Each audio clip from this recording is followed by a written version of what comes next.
അച്യുതൻകുട്ടി ചേട്ടാ, ശങ്കരൻകുട്ടി ചേട്ടാ, രാമൻകുട്ടി ചേട്ടാ, കേശവൻകുട്ടി ചേട്ടാ, നന്ദിനിക്കുട്ടിയെ, ഒരു ഉഗ്രൻ സാധനത്തിനെ കൈ കിട്ടിയിട്ടുണ്ട്. നന്ദിനിക്കുട്ടിയെ, അമ്മാവന്മാരെന്തിയെ? അവര് കിടപ്പില്ല. അയ്യോ, ഇന്നലെ കൂടെ കണ്ടതാണല്ലോ, ഒരു കുഴപ്പമുണ്ടായിരുന്നു. അവര് എണീറ്റിട്ടില്ലെന്നാ പറഞ്ഞേ. ദിവാരം വന്നിട്ട് നേരം എത്രയായി? എന്നിട്ട് അയാൾ എവിടെ?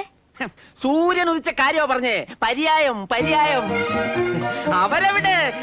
അച്യുതൻകുട്ടി ചേട്ടാ, രാമൻകുട്ടി ചേട്ടാ, ശങ്കരൻകുട്ടി ചേട്ടാ, എണീക്ക്, എല്ലാരും എണീറ്റ് ഇതൊന്ന് കണി കാണ്. കണി കാണെന്റെ പൊന്നു ചേട്ടന്മാരെ. രാവിലെ വിളിച്ചെഴുന്നേപ്പിച്ച ആസനം കണിയടിക്കുന്നോളാം.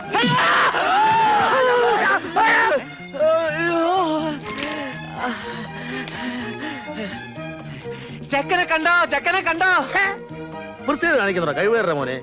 ഒന്നുമില്ല, ഞങ്ങളുടെ പ്രായം നോക്കണ്ട. സൂക്ഷിച്ചു നോക്ക്, എന്നിട്ട് പറ വൃത്തിയോടുണ്ടോന്ന്. സുന്ദരനല്ലേ, സുന്ദരനല്ലേ, തുണി പൊക്കി കാണിക്കുന്നോടാ, എംബോക്കി. അപ്പൊ ഈ ചെക്കനെ നിങ്ങൾ കണ്ടില്ലല്ലേ? ചെക്കൻ സുന്ദരൻ, സുമുഖൻ, സുശീലൻ, മിടുമിടുക്കൻ. പക്ഷെ ഈ വീടിന് യോജിച്ച ബന്ധമല്ല. അത്രയ്ക്ക് മോശം കേസാണെങ്കിൽ നമുക്ക് വേണ്ട. ആ, മോശം കേസാ. പക്ഷേ നമുക്കല്ല, അവർക്ക്. പിന്നെ പയ്യൻ പട്ടണത്തിലെ പണക്കാരൻ, ചെക്കന്റെ അച്ഛൻ ഡോക്ടർ, അച്ഛന്റെ അച്ഛൻ ഡോക്ടർ, അച്ഛന്റെ അച്ഛൻ. നിർത്തോ? അപ്പൊ ചെറുക്കനോ? പാരമ്പര്യ ഗുണമല്ലേ, ചെക്കനും ഡോക്ടർ. പണക്കാരനായ ഒരു ഡോക്ടർ ഈ വീട്ടിൽ നിന്ന് പെണ്ണാലോചിച്ച് വരാന്ന് പറഞ്ഞാൽ ആ